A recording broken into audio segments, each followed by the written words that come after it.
কায় বাক্যে ও মনে যিনি কোনো পাপ কাজ করেন নাই, এই ত্রিবিধ স্থানে যিনি সংযত তাহাকে ব্রাহ্মণ বলি, অরিহন্ত বলি।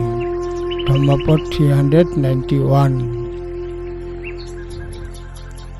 যদি কোনো ব্যক্তি দেহ, বাক্য ও মনের দ্বারা সুরক্ষিত থাকে এবং এই তিনিটি ক্ষেত্রে কোনো অন্যায় না করে, যিনি সুসংযত,